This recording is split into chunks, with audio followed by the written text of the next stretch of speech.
Olá, estudantes! Eu sou o professor Robson Anselmo Tavares e hoje nós temos mais um encontro do Papo Artístico Literário. E hoje o tema será com um gostinho bem especial que nós veremos. É um gostinho que mexe justamente com história, geografia e turismo. E também temos hoje a visita de um professor, amigo nosso, que faz parte aqui do Papo Artístico Literário. Tudo bem, professor Bruno? Tudo bem, professor Robson, boa tarde a todos. É um prazer estar com meus alunos aqui de todo o estado de Pernambuco.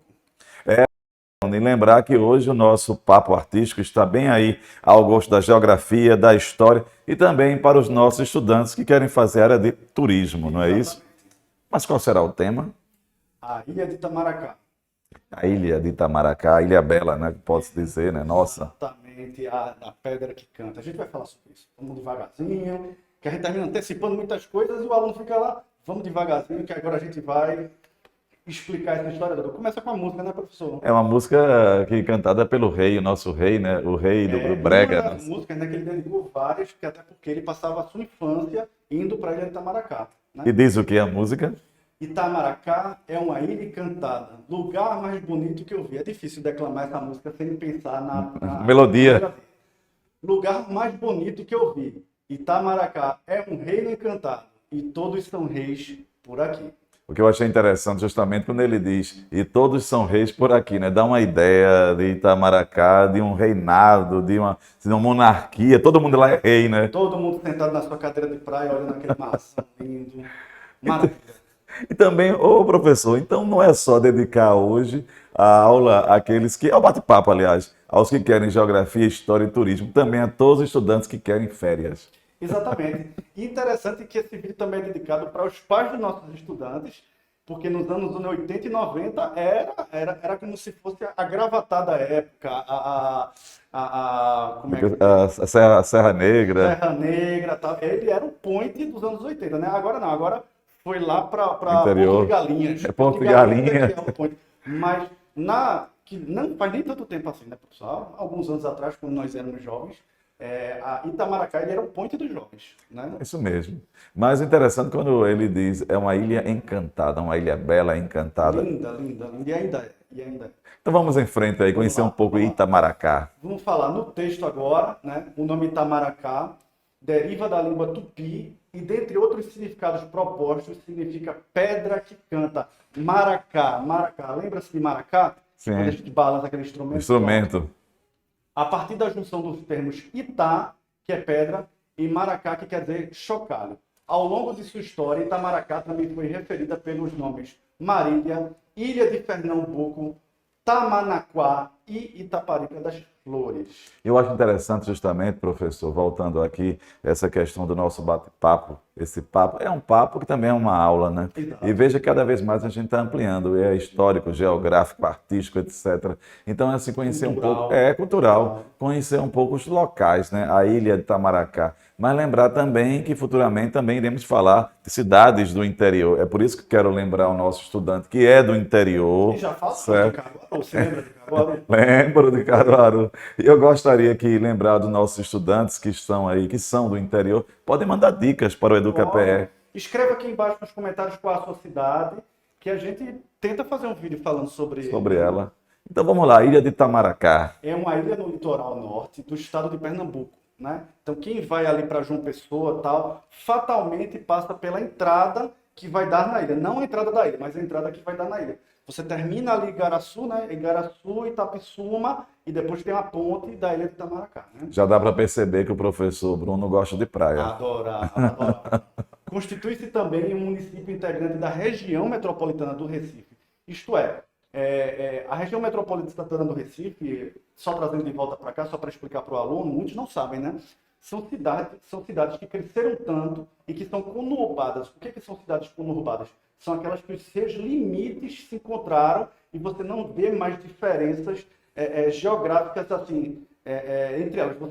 Você vai andando, você não vê mais um terrenão sem nada para depois chegar na outra cidade. Não, as cidades se tocaram.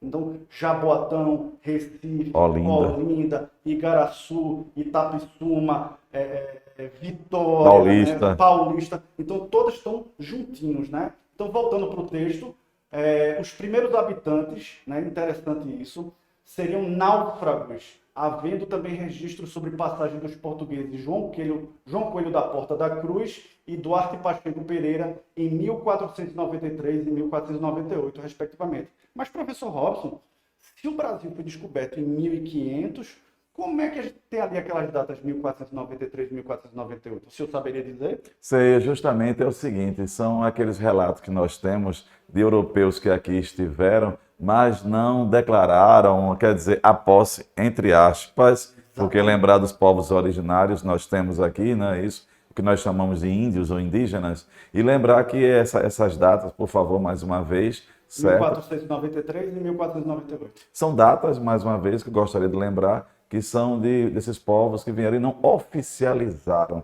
E é importante lembrar dessa questão. E também, professor, eu destaco aí algo bem interessante. Quando muitas vezes a gente fala na Ilha Itamaracá, a gente esquece justamente que é um município, né? Como diz ali, um município integrante. Atualmente é um município integrante, né? Ele era no passado, não, a gente vai falar mais na frente. Eu termino atropelando o professor Robson, atropelando o texto, atropelando o professor. Mas é um papo, mas... Né?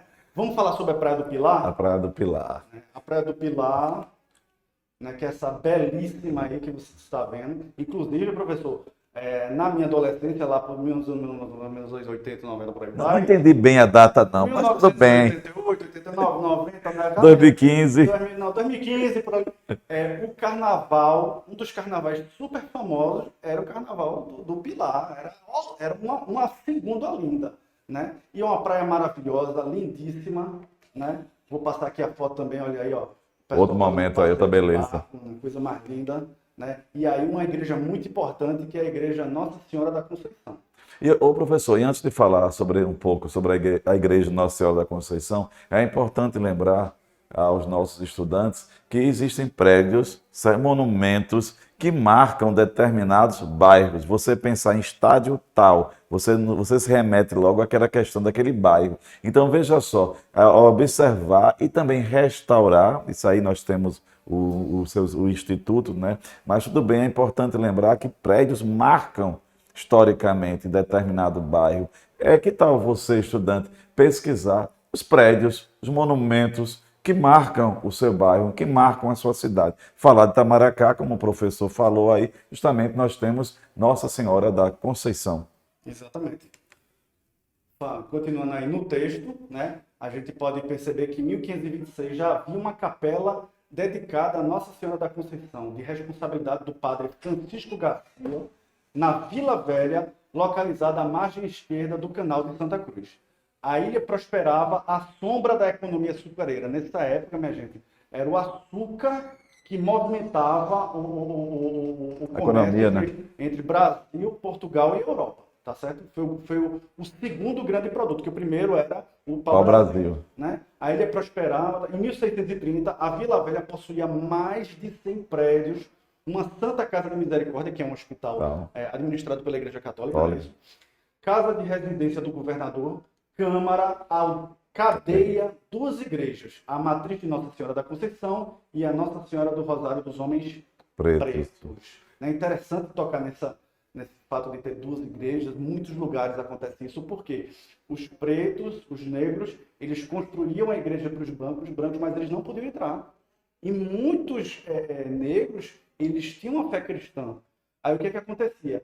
Eles terminavam construindo outra igreja para poder participarem da missa e receber os sacramentos.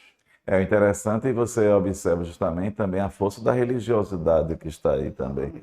É importante lembrar que o nosso estudante observe isso. Justamente veja um prédio histórico da igreja, e é que nós temos mais 2 prédios. E também, professor, uma coisa importante, o senhor falou, a economia prosperava, a economia açucareira, mas lembrar que o Brasil nessa época era colônia de Portugal.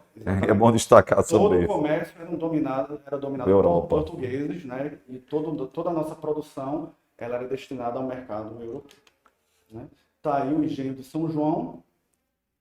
Vamos ver um pouquinho o que era o engenho de São João. Né? No texto aí, São João da Ilha Itamaracá, situado às margens da PE 35, foi a casa natal do abolicionista João Alfredo Correia de Oliveira. A casa natal foi a casa onde ele nasceu, né? O casarão atual, com fachada do estilo arquitetônico neoclássico, que já se encontra em ruínas, foi construído sobre ruínas do edifício mais velho no século XVIII. Sua moita conserva a primeira moenda a vapor do Brasil. Contudo, teve seu telhado parcialmente desabado por conta do abandono. Lembrando que moenda era justamente a casa de máquinas que fazia moía a cana para retirar o caldo para fazer álcool e A rapadura e o açúcar. rapadura e o açúcar. E lembrar quando você fala moita, é justamente a questão do quintal, onde há o capim, certo? Que não seria o prédio da casa, seria fora. Então é importante lembrar disso. Também é importante lembrar o João Alfredo, abolicionista. É importante salientar. São pontos importantes. Veja só, Pontos professor. históricos. Veja só, professor, não é só a Ilha de Itamaracá, as belezas de Itamaracá. Nós já estamos entrando na questão histórica, né? História. Geografia, história, o turismo e as férias. E as férias.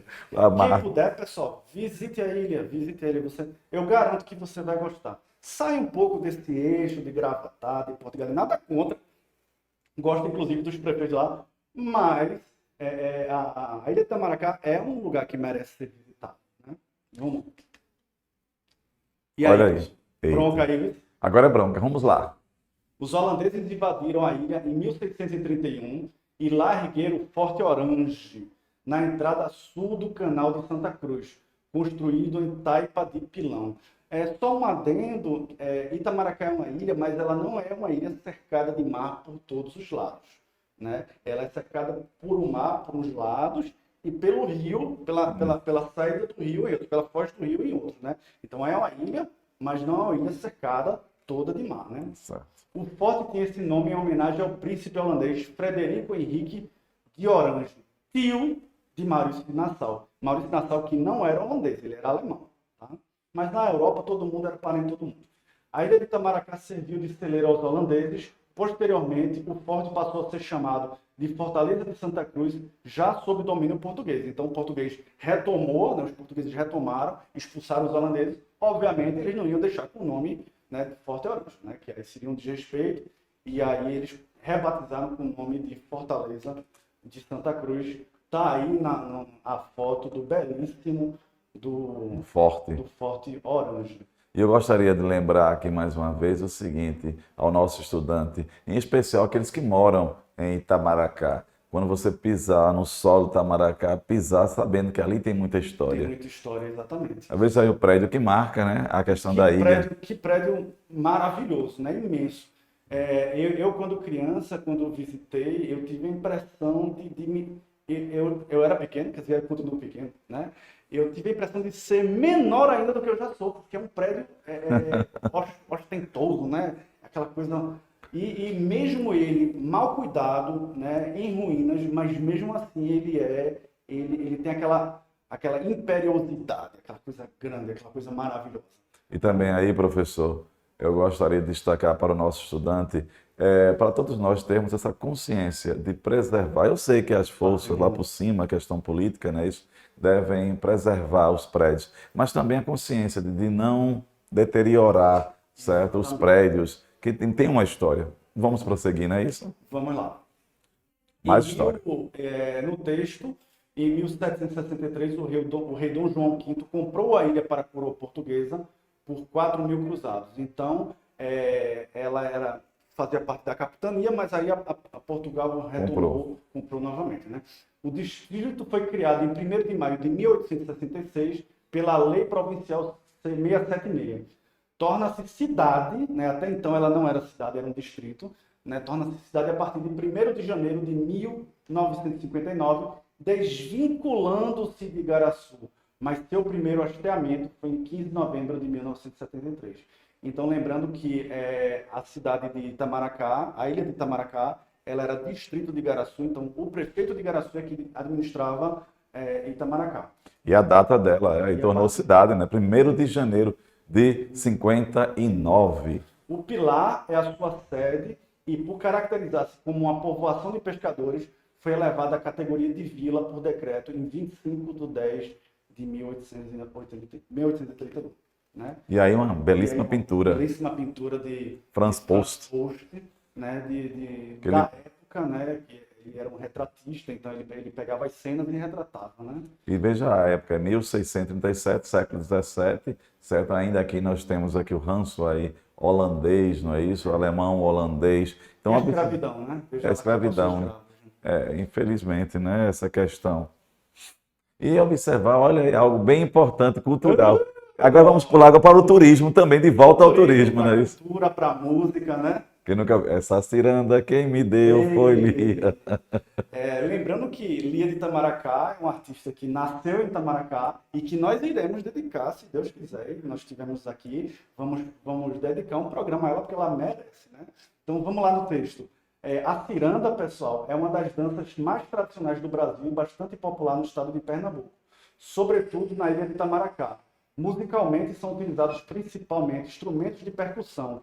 As cantigas muitas vezes são improvisadas pelo mestre, que acompanha os músicos no centro da roda enquanto os demais integram a dança. Então é uma dança muito bonita, né? Onde as pessoas se dão a mão e vão girando e maviosamente cantando e dançando. Então eu vejo isso muito no carnaval, né? Essa união, né? Pessoas que não se conhecem, mas quando toca a ciranda, as pessoas se dão as mãos e você sente aquela energia, aquela união de pessoas que nunca se viram, mas que estão ali celebrando o carnaval, vida, né? a vida e sentindo a ciranda, né? E é bom, importante lembrar, só para completar aqui, que a ciranda simula o balanço das ondas do mar. Não sabia que...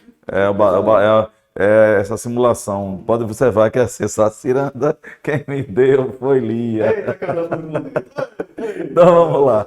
Vamos lá. Olha aí. Olha aí a Lia de Itamaracá, mulher maravilhosa. Um ícone, né? 78 anos de pura saúde, um ícone um ícone vivo da nossa cultura, né? Cultura pernambucana. Olha aí, lembrar mais uma, voltando à foto, professor. Certo? Olha aí o balanço das ondas do mar. E também lembrar, no caso aqui, olha a união, a dança. E no caso, não temos mulheres ali com as saias, né?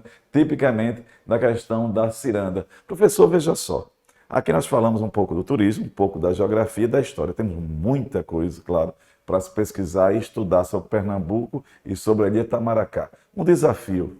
Eu pensei em um desafio. O desafio é o seguinte, já que a gente terminou aqui falando um pouco sobre a ciranda, eu gostaria que você, estudante, pesquisasse um pouco sobre essa dança, certo? E a sua caracterização e suas raízes, aliás, na ilha de Itamaracá e ofertasse ao seu professor de História ou de Artes. Eu também eu não falei de propósito de uma coisa muito importante, né, que é perto ali do Forte Orange nós temos a Coroa do Avião. Sim. E eu quero desafiar você, estudante, a pesquisar o que é a Coroa do Avião. Tem muita conversa, tem muita lenda, mas você descubra a verdadeira história e leve para o seu professor de História, né, pelo menos 5 a 10 linhas, explicando por que o nome é Coroa do Avião. Então, por hoje é só. O professor Bruno voltará, claro, em outras situações, outros programas, não é isso? Outros bate-papos. Então, um forte abraço, professor Robson, professor. Até logo, aluno querido. Professor Bruno. Professor Bruno Guimarães. E lembrem-se, cuidem-se.